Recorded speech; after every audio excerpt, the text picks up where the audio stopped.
Good morning or afternoon or evening, and welcome to my new channel, the Magpie Gardener.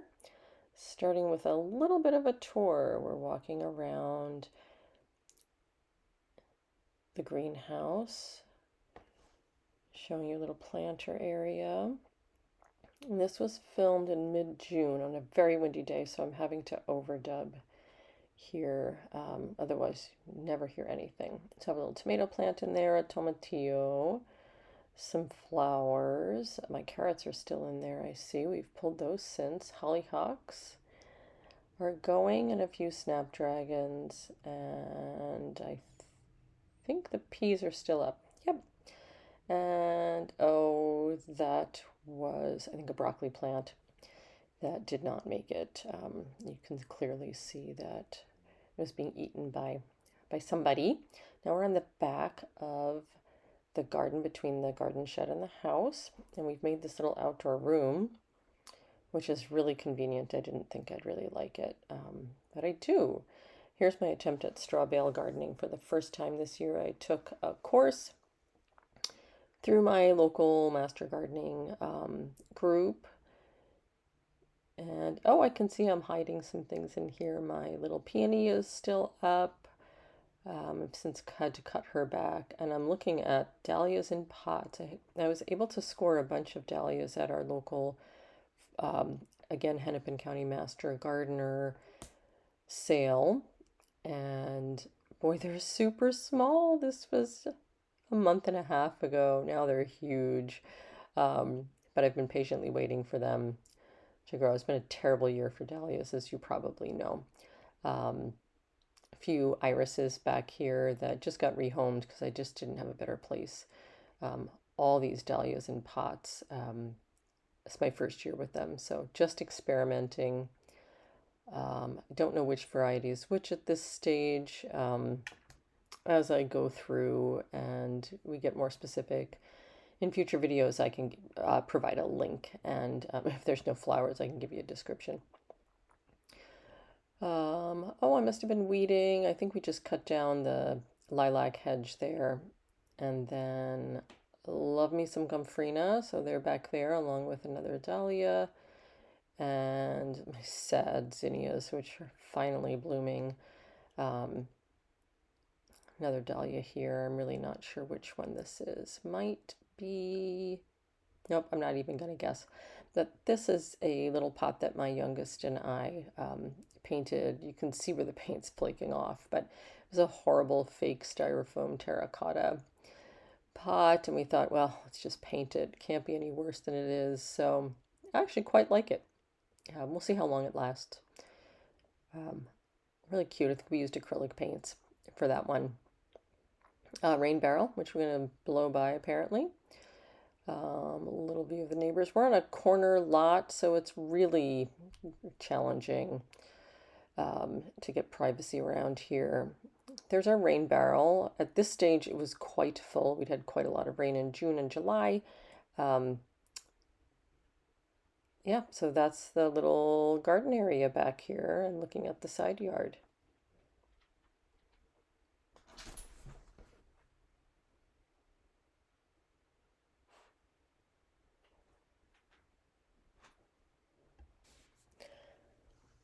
And here we are, continuing the garden tour. Here we're on the patio and facing currently the back of the house and panning around so that now we're actually facing the shed that we saw earlier. I really love this little corner. Again, this is filmed in late July. Here we have, this is Valley Rust Bucket. And there are no buds as of yet, as you can see. Tiny little lilac flower in the back. That happens sometimes. Next to her is, 20th Baker. I'll have to put it up. And then the other dahlia is no named. I forgot to label it. And this is a plant, pineapple plant, or bromeliad, I suppose, that I got at work. They throw them out every 6 months or so, so I happened to be there and snagged it. And here, this is one of my favorite planters that I put together. Sweet Alyssum there on the bottom. My lovely Poppin Gumfrina. And then that guy is, what is that called? I always forget. It's not a Gerbera daisy, Gazania. And there's another variety there in the second pot, interspersed with some multicolored snapdragons. So this corner I really liked in the beginning, and I still like it now as I'm recording. Again, I'm overdubbing because there was just too much wind. Soldier beetle, perhaps. I think they're beneficial and friendly, so she got to stay. And then we're going to pan around. That's our little lounging corner, which we just love. And over here, facing the back of the property, are 2 pots. I got all these plants. Yes, every single one of these plants ended the season. My favorite moss roses. They're going to burst into beautiful orange. Tattered looking begonia, tattered looking grass, petunia or something in the back, and a polka dot plant that we had hanging around. Looks pretty sad now. We'll check in with it later in the season and see how she looks. And this begonia I got for free at one of my Buy Nothing group at the end of last season, and she looks great. And she's just surrounded. She's got little skirts of Sweet Alyssum. I think it's so cute, and I really love the way this looks. Then I wanted to come here to this corner, south face well. It's on the south side of the patio, north side of the fence, so it's a lot of shade, but there's enough sun. I think I have my first bud, I hope. And then again, my little mixture of snapdragons. This guy's not doing so great over here. It's a Dracena that I've been resuscitating from year to year. One very sad zinnia, finally blooming. It's finally warm enough. And then corner, another dahlia that's just really not, I don't think, doing very much here. I love these guys. What are these little bachelor buttons? Love them. They're not doing well, but they're perking up. And then in the back there, have an aster that I picked up again, super discounted at the garden store. Newly planted clematis, which needs some help. All right, we're continuing the garden tour. We're now at the back corner of the property, and I did choose the name Magpie Gardener because I really can't decide what to focus on, but I really did decide to do some work here and spend some time. You can see all the creeping Charlie in the grass and migrating into the yard. There's multiple other weeds, including volunteer maple trees. It's kind of a mess. That honeysuckle marks the start of my neighbor's property, and yeah, it's just really a mess. I did mulch this recently, so it's looking a little bit better than it had. Those 3 grasses are little blue stem, and they were in a different area of this part of the garden. I just decided to pull them out, and I'm not sure what to do with them. I may donate them because I do have 3 in the front. Up here you can see there's a couple of hostas, there's some prairie smoke, a couple of beautiful orange poppies, nice little ground cover. Here, there's a little hosta tucked in the back, tons of this pink phlox, which I got from, oh, I don't know, somebody years ago. And they're reseeding themselves, but that's fine. They can just stay. They're good placeholders. They've really done a job reseeding themselves. It's kind of nice. Dead stump. Yeah, look at them. I like those ones with the little pink eyes. There are a few that are just your generic lavenders. And then here we have a mock orange that was supposed to be 3 feet tall. It's much bigger than that. And some sedum that I transplanted from the front. These are great. They've got this like purple tinge to the foliage. You can see the weeds, and also the ferny foliage is a native yarrow. It'll be white. It's already bloomed. And in the back, you can see all the Charlie from my neighbor's yard. And my other neighbor's yards, you can kind of see that telephone pole marks the corner. And yep, backing up, you can see all the place I've mulched. I've got a big open spot there. And thinking about moving some plants from the front into that area. And this is a tangled mess of spiderwort, I believe. They're pretty when they bloom, but they just kind of look atrocious. They're fine there for now, but I will probably relegate them to somewhere else, like somebody else's house, perhaps. And another type of sedum that you can see in that area, right in front of the pink phlox. It'll be really nice when they bloom to have the two different pinks there.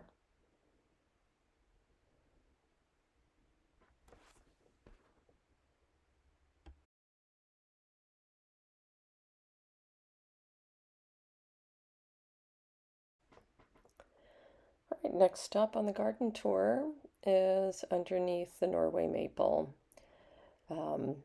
I underplanted this, or at least put the mulch down, at least probably pre-pandemic. Good Lord, it's been 5 years.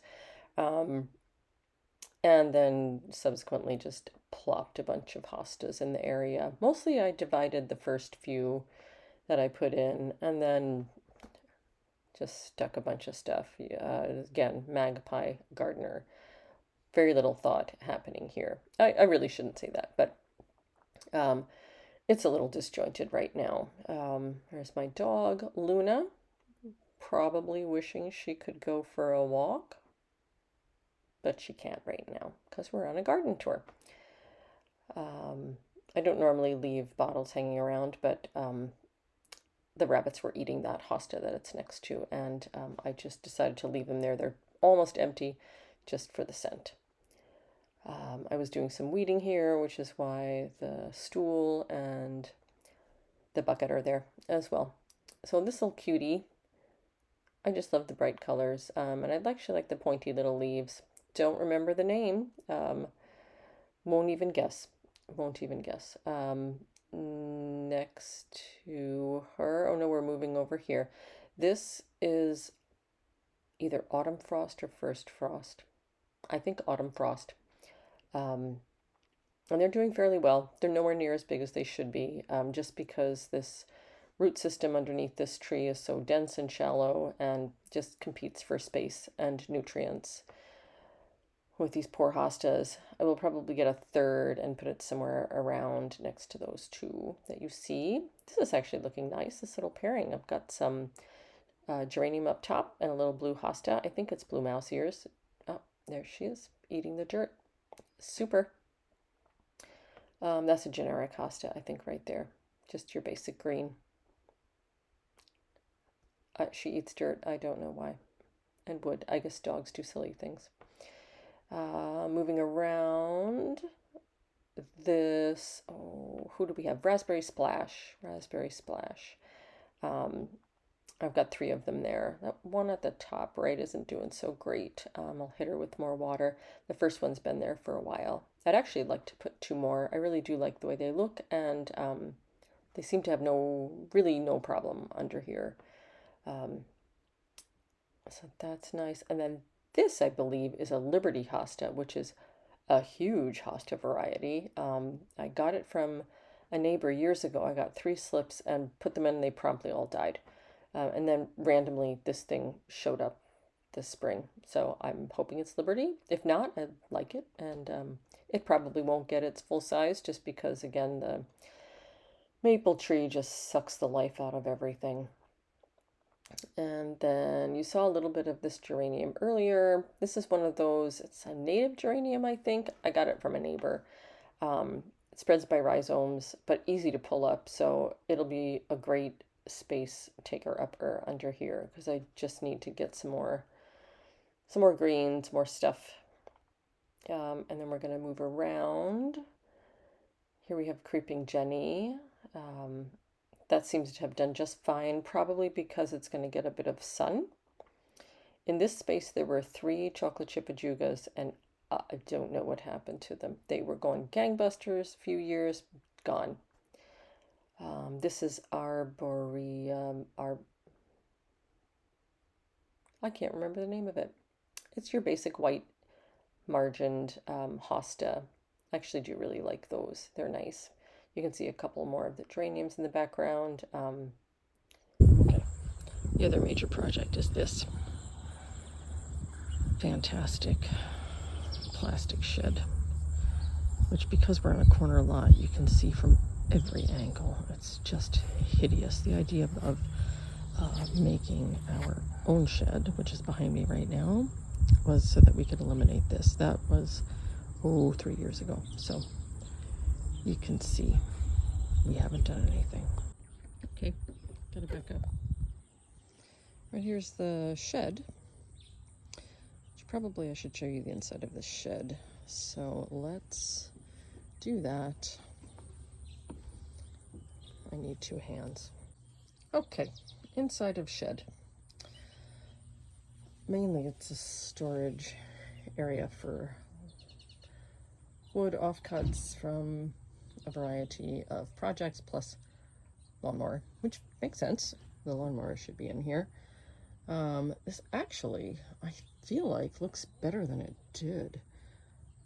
I think my husband must have used some of these boards for something else. And actually, now that I look at these posts, I'm a little bit excited about those. I wonder what we could do with them. Okay, that's a different story. Offcuts of flooring. These pots are actually mine, but they're currently holding wood. Pannier holder for bikes. Multiple, just a bunch of junk. And honestly, most of this is wood, and really the wood shouldn't be here, right? This is a shed, so it should have all the garden tools in it. So you can see why we still haven't cleared out the old shed. This isn't my job, so we're gonna hold on this, but thought you should see it. All right, greenhouse. This, however, is my problem. And you know, you can see by the very small available floor space that I'm a dump and runner. And this too, dump and run. So I think the first job is to move the things on the, I think I'll clear off the top shelf first.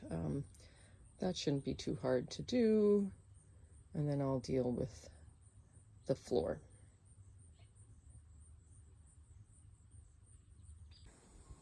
Okay. A person can walk all the way into the shed now.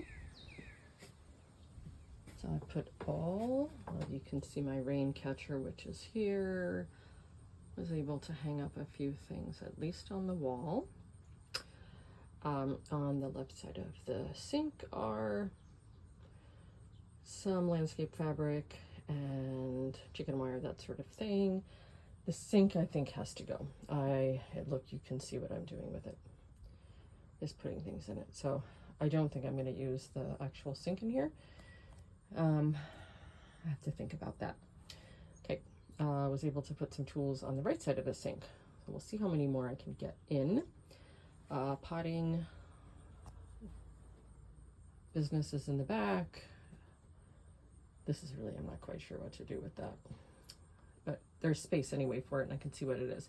And then on the top I've got some seeds. There's some permethrin for if we go tromping in the woods and we want to treat our clothing. Little potting mix, my little radio, which is not currently on, diatomaceous earth, which I could say a lot about, but I won't. There are some insecticides here. We have had some problems with wasps, and no apologies, I can't have a wasp that is getting in the way of my living space. So we try to encourage them other ways, but sometimes you just got to do stuff. And now I can reach inside the door and grab my tools and my garden gloves and my little caddy, which is just great. I've got a few little pots that are just here against the windowsill, and yeah, and then underneath here, my little pail that I can travel with, and just extra pots, which you'll see soil and morganite and that sort of thing. So I actually fit in here, which is just astonishing, and I'm really not very excited about putting anything else back in, but the fact that I can walk all the way to the sink and not feel like I'm going to kill myself is phenomenal. Well, this is a bigger job and it involves more than just me. So I got a few tools out and I got some junk out, but really the majority of this is building materials and that snow blower and the bikes, and there's no room in the shed for these, so this is going to be around for a little while. So this was a very quick project on this end. Okay, here's the deal now. Mr. Fix-It has come over and we've assessed the situation and realized all this wood could be used for a different project that we need to do out front. That has to happen before we can empty out the plastic shed. So now we have a new project, which we knew would happen. This tall stuff's just gonna have to stay for now.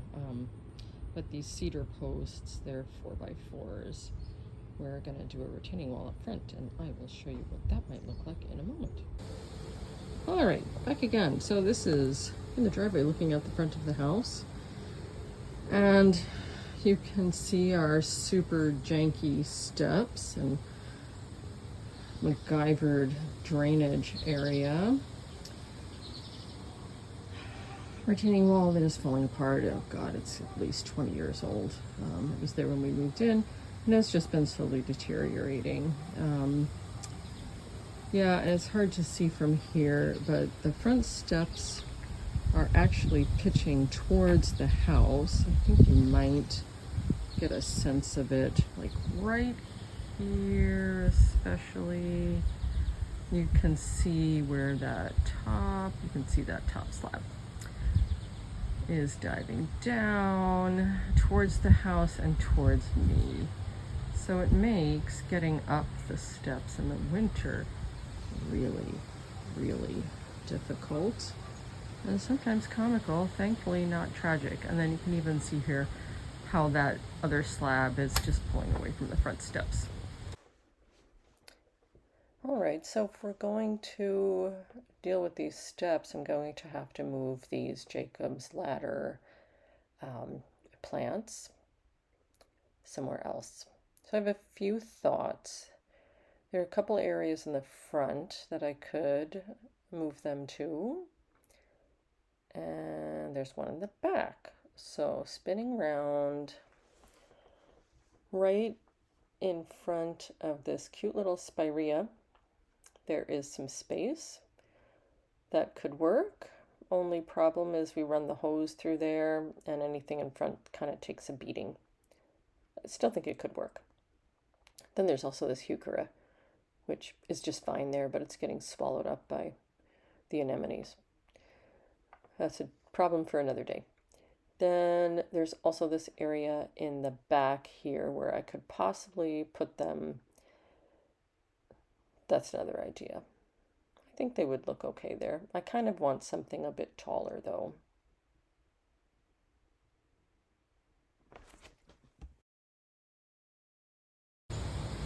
All right, I'm back. Mr. Fix-It came out to discuss the plans here, which involve a railing on the right side as we're looking at these steps, and then probably a couple of other railings as we go up the steps. We had a big discussion about right versus left side, and now we're on the same page. And anyway, yeah, we'll see. This whole bottom wall is going to go away, and he just wants it flush with the ground, and then there'll be a small little planter where these little plants are right here. So that's that. That's our new project. Ever evolving. That means I get to move these plants somewhere, which trumps anything I was doing in the back. Unless they move back there. They might make it. Well, this is why this place is called Magpie Gardener, because you just never know what's happening around here. Thanks so much for watching the first episode of Magpie Gardener. Hope to see you back soon.